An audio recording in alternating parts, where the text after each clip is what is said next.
I want to know your frequently asked questions that people ask you all the time. I want to know the problems that you solve, the solutions, the benefits, right? We go through all of that stuff. And from there, that's how we create all that content. And that is really the main meat and potatoes of it. And from there, that's how we make essentially the content calendar, right? So every month we pick product, benefit, solution, location.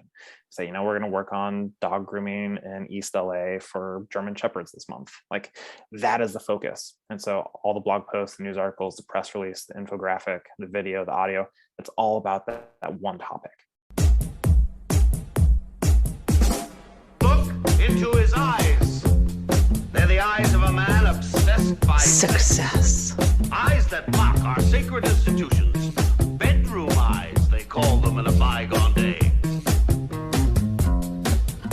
Sex desire is the most powerful of human desires.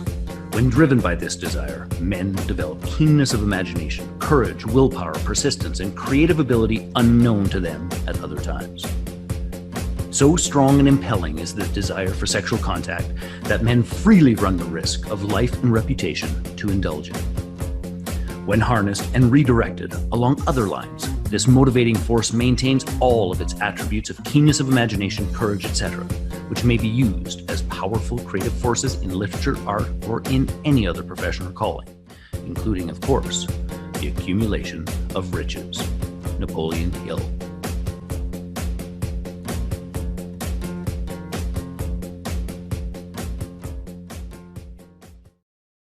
Hey there, peeps. This is Michelle Nedelec, your mistress in business. I am super glad that you're here with us today because I am here with my most amazing guest, Stephen. Stephen, thank you so much for being here with us today.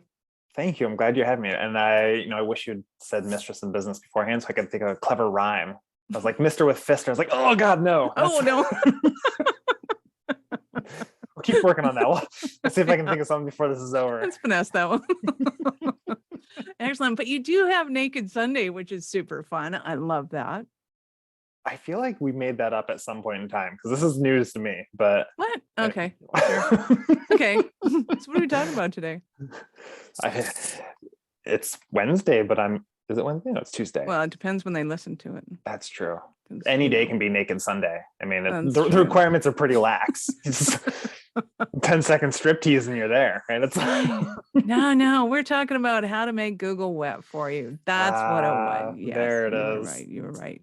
So give everybody the 5,000-foot view of who you are, what you love to do. Yeah, so my name is Stephen Lentz, and I help business owners be visible on the front page of the Googler.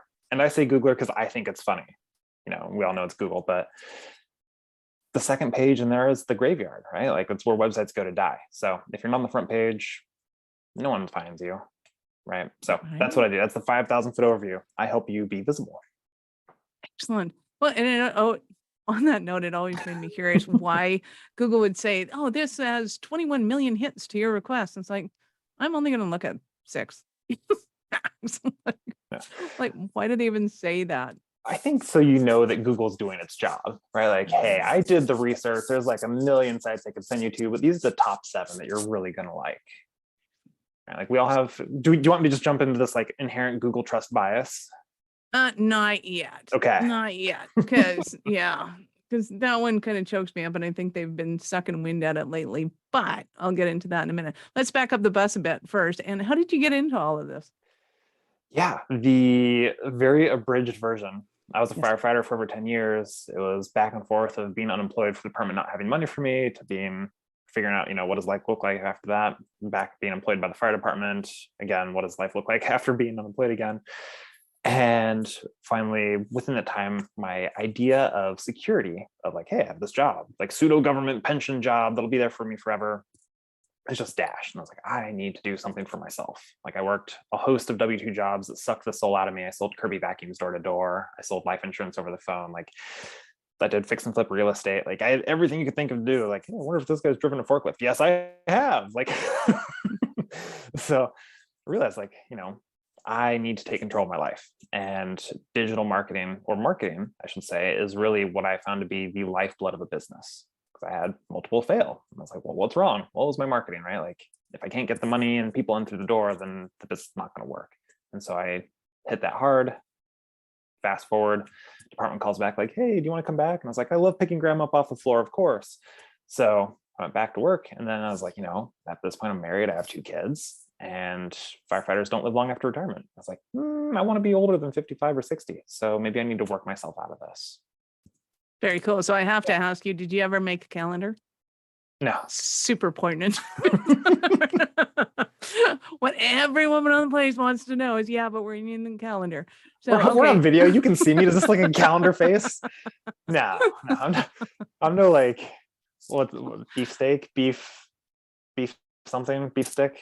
What's the phrase? Beefsteak's good. Beefcake, like beefcake. I'm no beefcake. I like beefsteak's better. Yeah, no, It makes a lot more sense too. Yeah, no, but I mean, I've got the suspenders and the axe if I needed to, but no, we was never a calendar boy. Yeah, so I was like, hey, like I need to work myself out of this for legacy purposes. And then I started doing that, and I've been doing digital marketing for about 6-7 years. COVID came around, I got COVID. Spoiler alert, I survived.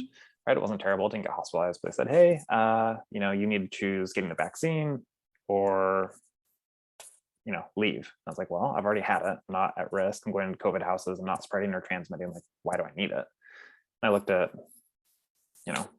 risks versus rewards and benefits. And I was like, I consider myself a principled asshole, and I stuck with my principles and chose termination over a paycheck. So, well, good for you. Welcome to the digital world and entrepreneurialism at its finest, where stubbornness pays off occasionally. Yeah, all the time. I mean, don't get started on scope. I love telling clients no. They're like, hey, do I get to choose what I say? What you're going to say about me? No. And their eyes get big as saucer plates. Like, what? I'm like, no. You're hiring me to do this because I'm good at this. If you were good at this, you would do it. Like, you don't get to tell me what to do. Like, you do what you do really well. Like, you went to school for cleaning teeth. Like, I'm not going to tell you to clean my teeth. Like, you are the dentist. Like, you do your thing. So. Yeah, thanks. And let's get into that. And what does it look like when you're working with somebody? What do you do to them? So I pleasure them very well. I'm on top. I do all the work, right? Like, keep it really simple. It's a done for you service. And I'm having a hard time using all the innuendos here. It's just it's too much. Right? All of a sudden, poof, gone. What was it? It really is. I'm so distracted. No, sorry. Focus. Bring it together. Longevity. This has got to go for at least half an hour. Oh, it's not a problem. Like, you've seen how far we've gotten. Like, we can go all night at this rate. Amazing stamina, right? Like, if I get tired, I'll sit down. No, but I got so totally sidetracked. What were we talking about? What do I do? What does it look like? Basically, you help you brag up people when they can't brag up themselves. Yes. Marketing is telling everyone you do a good job. Content marketing is showing everyone that you do a good job. And so what we do is we show everyone that you do a good job. And we do that through, essentially, I like to call it third-party credibility and visibility. So you have a website, right? And I know if I go to your website, it's going to say Michelle's awesome. And that's great, right? If I go to my website, it's going to say Steven's awesome. You don't have to go to Bob's will say his awesome, right? But what's the difference? If I'm looking for, call it a lawyer, right? Personal injury lawyer. I'm saying, okay, well, I've got Michelle and Steven and Bob. How do I decide who's better, other than maybe Google ranks them in order of who it thinks is going to serve me best, right? Going back to Google trust bias. Mm-hmm. But aside from that, if there's an article that says, hey, check out Steven's personal injury law, like, he's going to take really good care of you. And I have Bloomberg say Steven Lentz does, dog bites against kids and wins big settlements. And these are on the front page. And I look there and I say, there's Michelle, Steven, Bob, Bloomberg, Yahoo, someone else talking about Steven. I have the trust bias. Everyone's going to go to me. It's not a competition, because I have other third-party sources saying that I'm really good at what I do. And it's on that front page, and they're credible sources. And so that's what I do, is I help get my clients on the front page organically, right? They're not the paid ads. And it's also front page for all these high-ranking profile websites that people trust. Nice. And do you tend to work with professionals, or is there a group of people that you like to work with the most? Who's your ideal? Who's your favorite? My favorite. All my children are my favorite, Michelle. Yeah, but what about your girlfriends? No, I'm kidding. I think my wife is out right now. Yeah. I mean, I really like the location-based service providers. That's your plumbers, your HVAC, your lawyers, people who have an office or some sort of geographical location. And I mean, total e-com is fine, right? Like we can do that. We can do anything, pretty business agnostic.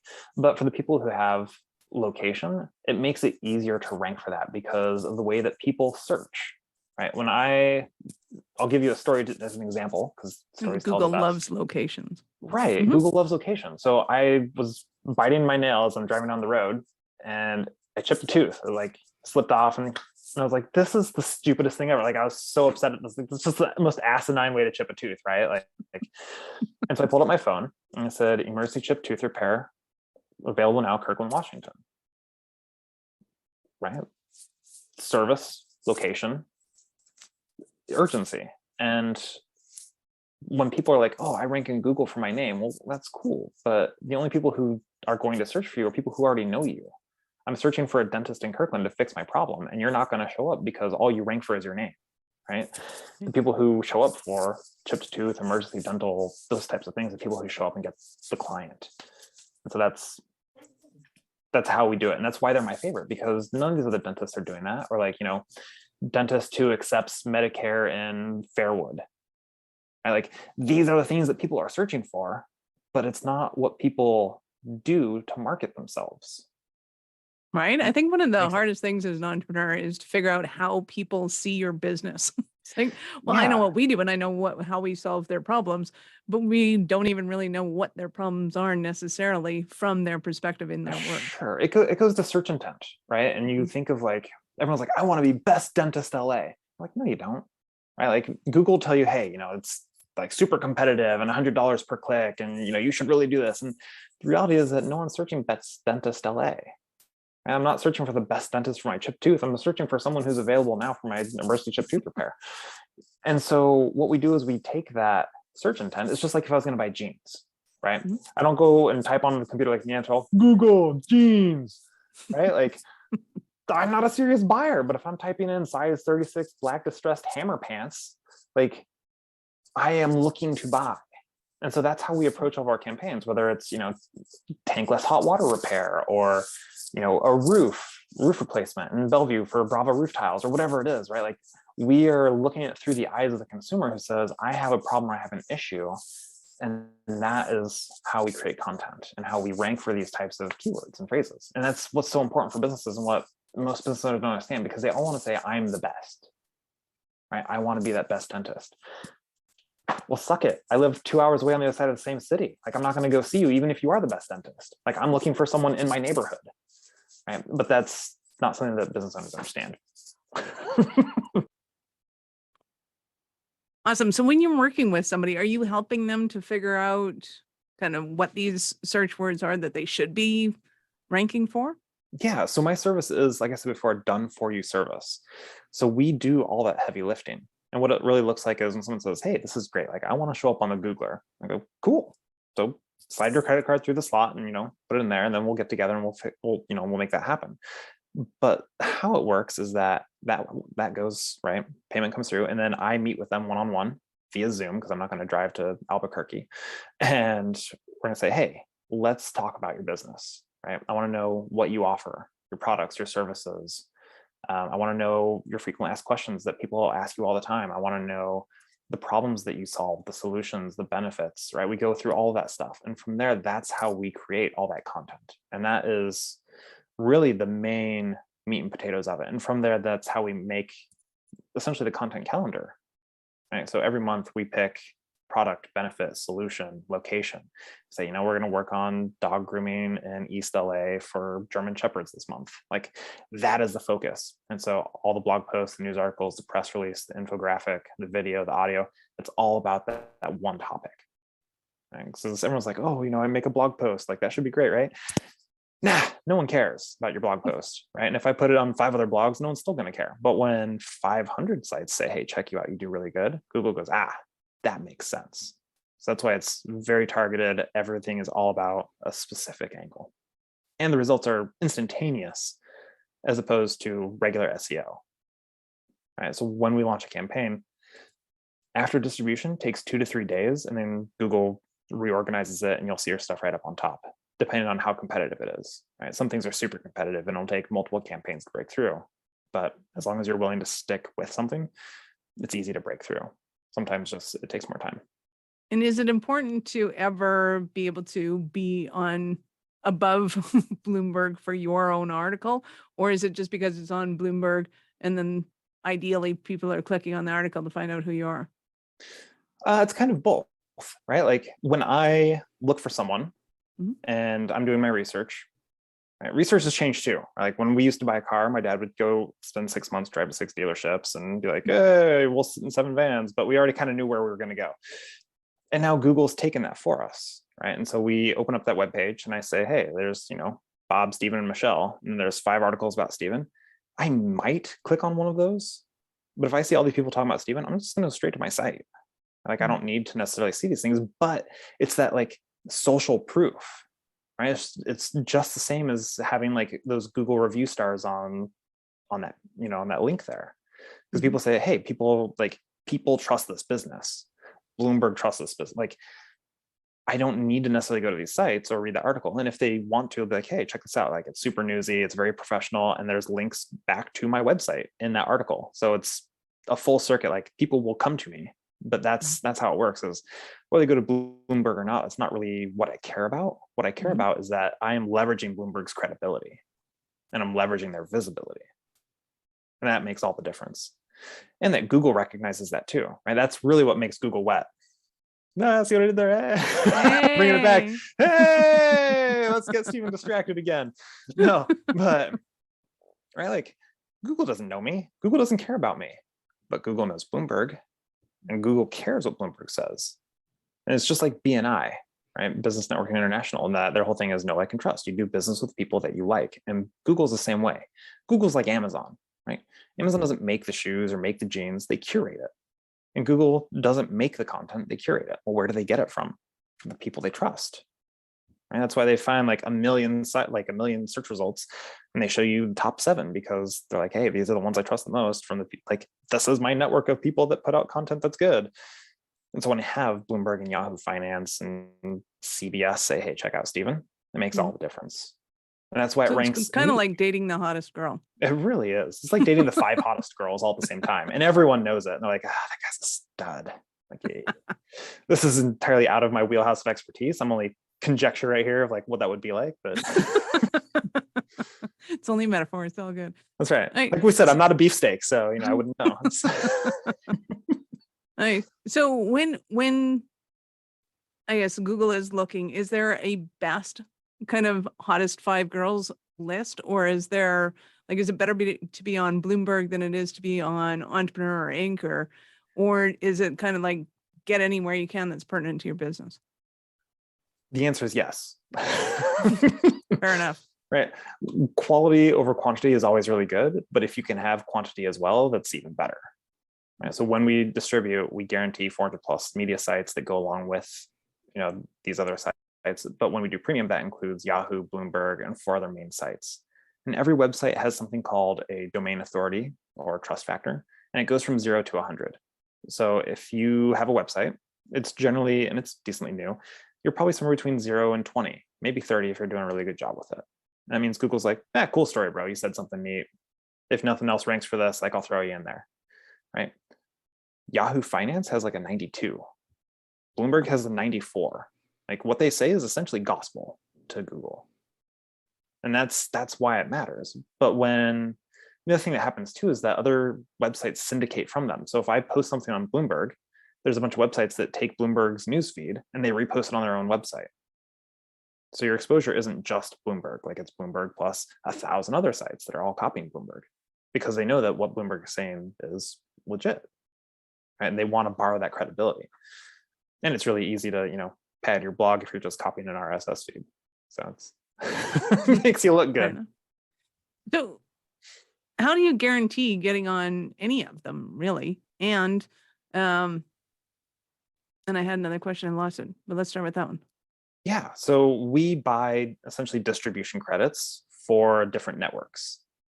That's how it works. And so there is compliance, like for Yahoo, Bloomberg, the premium distribution, we have to have a letter of authorization from the business. We have to have a business license document from them showing that they're legitimate.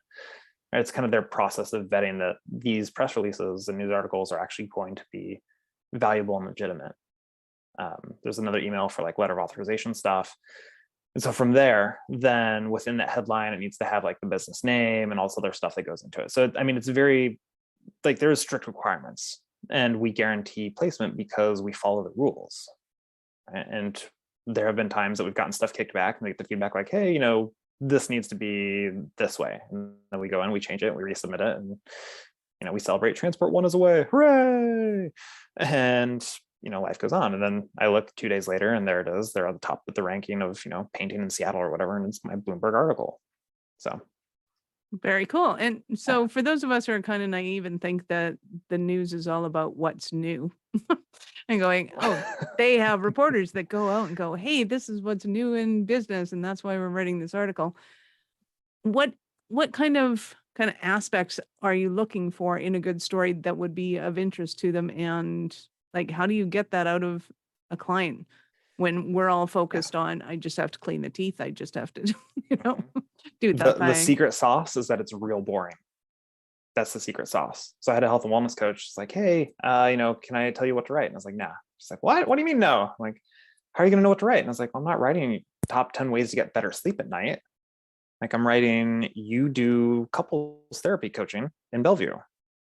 Like that's it. Like it's really boring. Like I don't need to get into your blog and read all this stuff about, how to do X, Y, and Z. Like that's not the point. The point is that when someone types into Google, I'm having trouble sleeping at night, is there a health and wellness coach in Bellevue? Google says, oh, I know exactly who it is because Bloomberg just said there's a health and wellness coach in Bellevue who helps, couples sleep better. So it's just very newsy, very direct, going back to that search intent of how are people looking for your products and services and showing up. Nice. And there is a definite skill set to that, because I think it's kind of like being able to have the marketing lingo down. There's definitely a press release and article lingo jargon that they love to see, and that it works better than most people will promote themselves. We'll throw in something like service expanded or service update launched or something like that, makes it seem new and newsworthy. Right? Because that's part of the criteria of being on these press releases and news articles, is that it needs to be quote unquote newsworthy. And so how do you do that? Well, you have to make it sound like you are updating something or expanding something or bringing something new to the table. And so that's part of the secret sauce of how do you get on these websites with your content. And it's important. Cool. And how Google ranks it, right? Like Google wants to know who is providing this service in this location. Well, I just told Google, right? Like it's really simple. And what do companies tend to do if they don't have a location, and or like they have a location, but it's irrelevant? It's the same thing, because we target the product, the solution, the benefit, luxury carbon fiber cigars for Valentine's Day, right? Like that, well, not the cigars themselves, but the cases, right? Like luxury carbon fiber cigar cases for Valentine's Day, like gifts for him or whatever it is. It's the same structure. It's just, not in Milwaukee. Right. How are people searching for your product? How do you show up? What do you solve? What is the benefit? What's your special? Right. It's all the, and it's the thing that makes it hard to like really get into with that, is like, it's all the same. Everyone's like, oh, my business is a snowflake. How could you ever know? It's like people are the same. We go to Google and say, hey, Google, answer my question. And I think I'm a client looking for what you do. How would I search for that? Right? Like I'm not typing jeans again. I'm typing in my size, my shape, my color preference, my location, if it's relevant. If I'm typing in for jeans, location doesn't matter.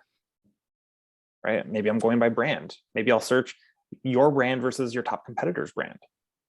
Right? That'll be something we write about. Like that's how we go about it, because search intent drives everything, and content is king when it comes to providing value.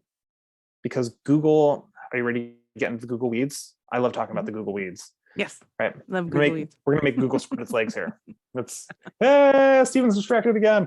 That's Google has one priority from the very beginning, the dawn of time, when Google came around. She usually does, yeah. Every day, right? There's only one thing on Google's mind, and it's disgusting. No, it's it was to provide the best content. So I'd say, hey, Google, how old's the queen? And Google would say, here's 7 websites that will tell you how old the queen is. Right? I trust these 7 websites the best to answer your question. And we've noticed now, if I say, hey, Google, how's the queen? Google will tell me. I don't have to go anywhere else. Google says, oh, I got you, boy. Right? Like, the queen's 98 or however old she is. I don't know.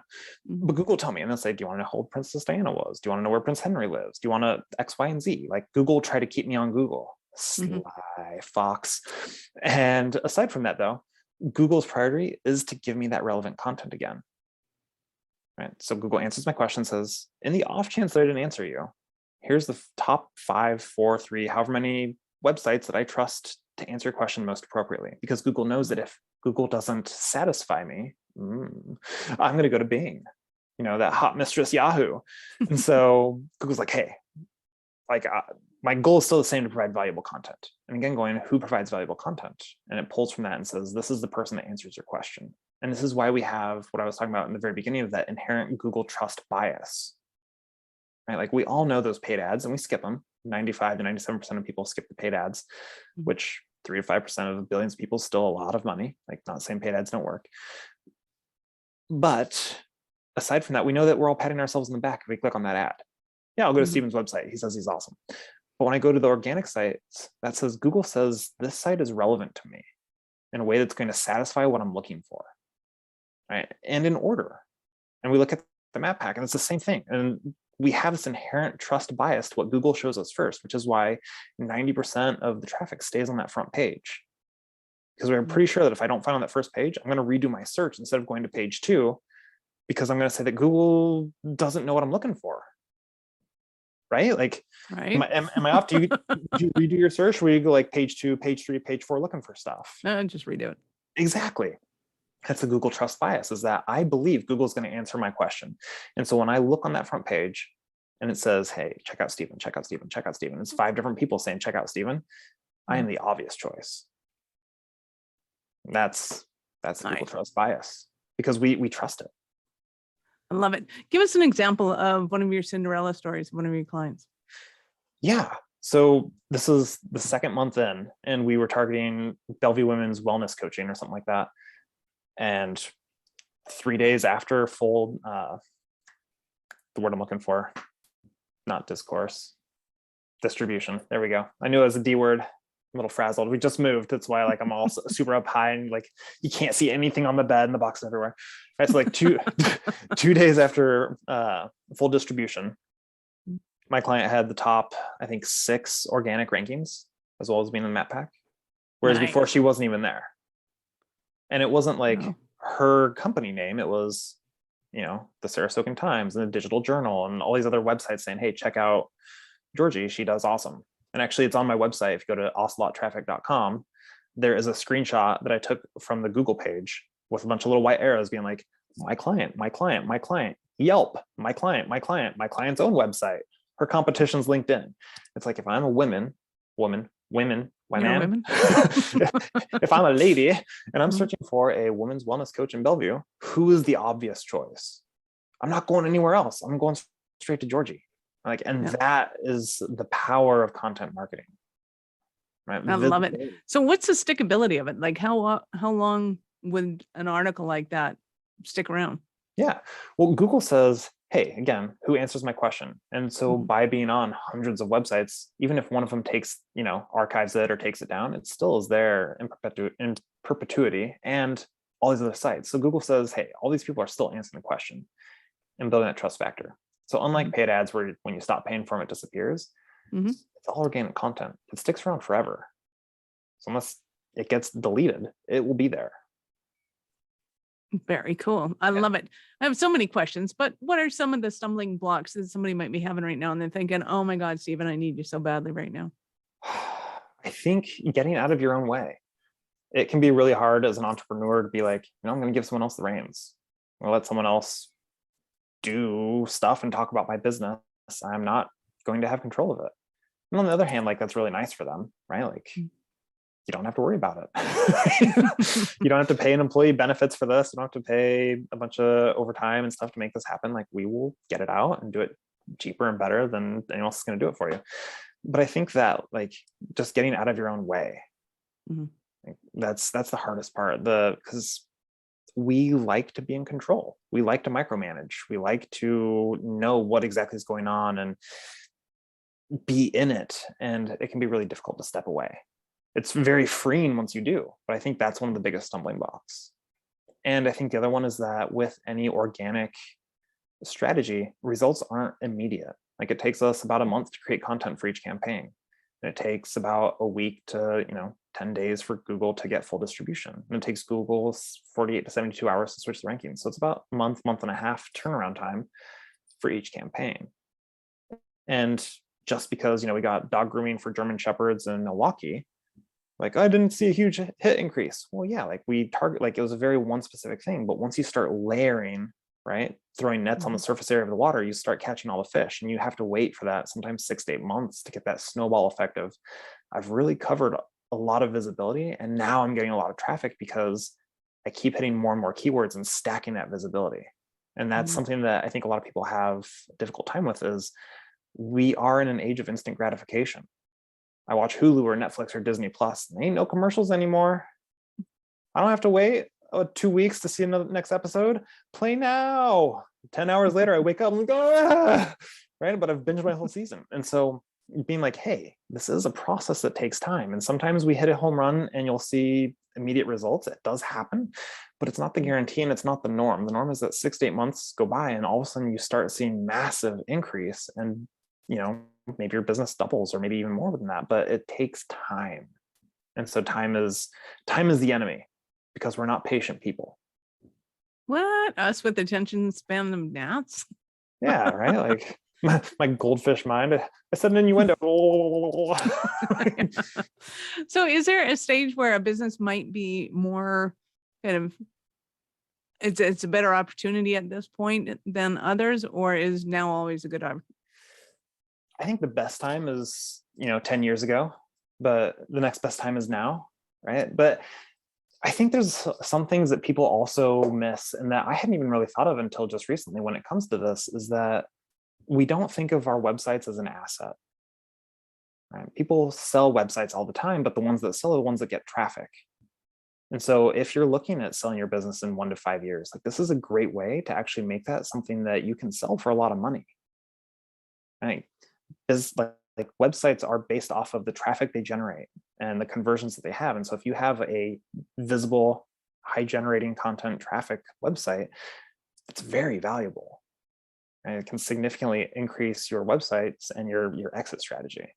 But as far as growing a business, there's no time like the present, because again, there is that month and a half lag time of even that very first result. And so being like, hey, I want to grow my business. Now is the time. Like I'm talking with a lawyer and they're like, we really want to get this going. I think we'll talk in about a month. I'm like, cool. It's not going to start in a month, even if we start in a month, because it takes a month to make the first one. Right. So just kind of like that idea of, again, instant gratification, because paid ads is, hey, I throw my money in the machine. I sit down for an hour, I pop out, a couple creatives and I write my headline and stuff, and it's live in the ethernet and maybe people will see my stuff and click on it. Like it's a now thing, whereas content takes longer. Well, and there's a whole lot of mistakes people say, yes, you get to spend your money right away, but if your messaging is wrong and everything else is wrong, then it's going to take you a while to figure out that everything was wrong in that, especially if you haven't done any internal launches first and some affiliate launches before you start going into cold launches, which is a whole different podcast, but we will get into that. With this one, though, being able to work with Stephen, you're getting the right messaging out because he knows what your peeps are looking for. I love that. It's visibility and exposure. That's the name of the game, is that if you're not visible, no one cares. You can't expose anybody. You can't flash anybody if you don't go on the street. So I know our listeners are going to want more from you. How do they start the journey with you? Yeah, so they can go to my website, Ocelot Traffic. It's OCELOT TRAFFIC. Right, like the little cat that's a big cat. The big cat that's a little cat. One way or the other. And I'll throw out my personal email. And if you spam me, I'll just block you. Like there's no harm there. But it's the number 1 and then my first and last name, StephenLentz@gmail.com. So send me a message, be like, hey, I heard you do marketing stuff. Like, I need it. I'll hook you up. Right? We'll take care of you. Make it easy for you. We do all the work. We do all the heavy lifting. You just lay back and relax. Love it. Wink. So many cough. things I could say. So many things I can say. But I teed it up for you. I really did. right? So, at what point in life did you know that you were especially kind of crazy enough to think that you could become an entrepreneur? It's probably about 8 or 9 years ago, maybe. I don't know. Whenever it was the second time going around of being unemployed and being like, I need to take control of my life. I was like, well, I worked a lot of W-2 jobs and they all sucked. So I guess crazy really was the only option. But I mean, as far as my own silliness, that's 4th grade. Tell tales. What happened in the 4th grade? Oh, I just knew I was a silly boy. Somehow, some way, I just don't fit into society. So I think really I'll don't. become an Yeah. entrepreneur. No, this is like Fair the enough. hair fits like a helmet, and if it's any short, it sticks out like a baby chick. It's like, so it's Awesome. Awesome. Stephen, you've been absolutely fabulous. Thank you so much for your time. Any last words for our peeps? yeah. When it comes to marketing, people are always like, it's so expensive, or I can do this for free or for cheap. And it's like, everything has a cost, right? Like, yeah, go to Facebook, go to LinkedIn, or make your post, or whatever, but realize that it's costing you time, and that marketing costs either time or money, right? There's always a cost to it. And it doesn't matter which one you choose, but you will pay something. And what's your time worth? Or what's your employees' time worth? Like, I can have, I can have Josephine post on Facebook for me. Cool. Well, what's, her hourly rate and her benefits and all that stuff that you're paying for? Like, it's not free. And are you being in the spot that your people want, right? If you're a lawyer, again, like, don't run Facebook ads for dog bite injuries. Like, if I get bit by a dog, I'm not scrolling Facebook and be like, boy, I hope a dog bite injury lawyer pops up in my feed as I'm scrolling. No, I'm jumping on Google and I'm saying, I got bit by a dog. How do I sue my neighbor I hate? Like, that's, be visible where you want to be visible and where it makes sense. And that's what I do for about, I'd say 90% of businesses, is Google makes sense of being visible there. So that would be my spiel. Be visible where it matters, and realize that everything has a cost, and that this is an investment. Awesome. You've been fabulous. Thank you so much for your time. I appreciate it immensely. I know how valuable it's worth. No, thank you for having me. I'm sorry that I just get distracted. My goldfish mind, little blue pill got me real hard. I tend to have that effect on people. Peeps, this is Michelle Nedelec, your mistress in business. Thank you for being here with us today. Be sure to subscribe to the show on your favorite podcast app so that you can get it up when you need me, because we love having you here. Thank you for listening to the Little Blue Pill for Business podcast with your mistress in business, Michelle Nedelec. Why are you still here? Go to littlebluepillforbusiness.com and get your goodies. If you enjoyed the show, be sure to share it with somebody else that you know would enjoy getting it up in business. After you subscribe to the podcast, of course, so you won't miss any future episodes. Now, check the notes for links. Oh, and only tell your wife if she's into this, entrepreneurship. And I'll see you both on the other side.